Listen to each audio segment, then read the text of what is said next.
ഇന്ന് ഈ തട്ടത്തിനകത്ത് വന്ന് എന്റെ പ്രസംഗവും എന്റെ പ്രസംഗവും എന്തായാലും കേട്ട് എന്നെ സ്നേഹിക്കുന്ന എന്റെ കൂട്ടുകാരോട് ഞാനൊരു കാര്യം ചോദിച്ചോട്ടെ.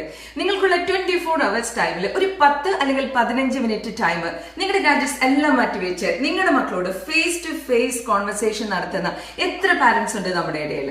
ഡെയിലിയുള്ള work pressure, work targets, personal issues and family problems എല്ലാം കഴിഞ്ഞ് നമ്മുടെ ബെഡ്റൂമിലേക്ക് നമ്മൾ നടക്കുമ്പോൾ നമ്മുടെ മക്കൾ കിടന്നുറങ്ങുന്ന വാതിലൊന്ന് പതുക്കെ ചാടി അതിനകത്തേക്ക് ഒരു എത്തിനോട്ടം. കിടന്നുറങ്ങുന്ന മകൻ അല്ലെങ്കിൽ മകളെ നോക്കി നമ്മളൊന്ന് വിചാരിക്കും, oh she's fine, oh he's fine.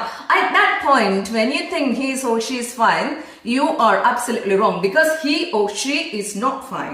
നമ്മുടെ കുട്ടിക്കാലമല്ല നമ്മുടെ പിള്ളേർ കടന്നു പോകുന്ന അവരുടെ ഈ childhood. They are under pressure from school, pressure from family to get high educational grade.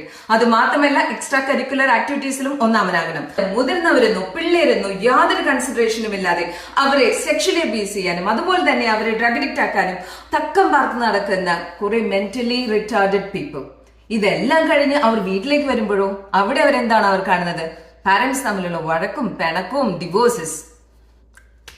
What you say? Are they under pressure? High പ്രഷറിൽ മക്കൾ മേടിച്ചുകൊണ്ടിരിക്കുന്ന എ സ്റ്റാർ എടുത്ത് സൊസൈറ്റിയിൽ സ്റ്റാർ ആവാനും സോഷ്യൽ സ്റ്റേറ്റസ് കൂട്ടാനും നടക്കുന്ന പാരന്റ്സിനോട് ഞാനൊന്ന് പറഞ്ഞോട്ടെ. എന്തുകൊണ്ട് നമ്മൾ ജീവിച്ചിരിക്കുമ്പോൾ നമ്മുടെ മക്കൾ ഒരു ഡ്രഗ് അഡിക്റ്റ് ആവുന്നു? എന്തുകൊണ്ട് നമ്മൾ ജീവിച്ചിരിക്കുമ്പോൾ നമ്മുടെ മക്കൾ സെക്ഷലി അബ്യൂസ് ചെയ്യപ്പെടുന്നു? എന്തുകൊണ്ട് നമ്മൾ അറിയുന്നില്ല? അറിയണം. നമ്മൾ പാരന്റ്സ് അവരെ അറിയാൻ പഠിക്കണം. എന്ന് നമ്മൾ പാരന്റ്സ് അവരെ അറിഞ്ഞ് നമ്മൾ വളരാൻ തുടങ്ങുന്നു, അന്ന് നമ്മുടെ പിള്ളേർ സേഫാണ്, വീട്ടിനകത്തും വീട്ടിന് പുറത്തും. അതുകൊണ്ട് തന്നെ നിങ്ങൾ അമ്മമാരോട് ഒരു കാര്യം എനിക്ക് പറയാനുണ്ട്. പെറ്റിടുന്നുണ്ട്, പേറ്റുന്നോ അറിയുന്നുണ്ടോ? ഒരാളും ഒരു അമ്മയാവുന്നില്ല. നിങ്ങൾ അറിയണം, നിങ്ങളുടെ മക്കളുടെ ഓരോ ദിവസവും അവരിങ്ങനെ നിങ്ങളുടെ വയറ്റിലായിരുന്നപ്പോൾ അവരുടെ ഓരോ ചലനങ്ങളും ഓരോ അനക്കങ്ങളും എത്ര സന്തോഷത്തോടുകൂടി നിങ്ങൾ അറിഞ്ഞിരുന്നോ അതുപോലെ തന്നെ നിങ്ങളുടെ മക്കളെ അറിയാനായിട്ട് നിങ്ങൾ പഠിക്കണം. അവർ വീട്ടിൽ നിന്ന് ഇറങ്ങി തിരിച്ച് വീട്ടിലേക്ക് വരുന്നവരെ അവർ എന്തൊക്കെ കഴിച്ചു, എന്തൊക്കെ കുടിച്ചു, ആരൊക്കെ കണ്ടു, ആരെല്ലാം അവരെ കണ്ടു അറിയുന്ന ഒരു അമ്മയായിരിക്കണം നിങ്ങൾ. സ്നേഹിക്കുന്നിടത്ത് സ്നേഹിക്കാനും ശ്വാസിക്കേണ്ടിടത്ത് ശ്വാസിക്കാനും, ശ്വാസിച്ചു കഴിഞ്ഞാൽ അതിലേറെ സ്നേഹിക്കാനും, ഉള്ളിലല്ല പുറത്ത് സ്നേഹം കാണിക്കാനും നിങ്ങൾക്കറിയണം.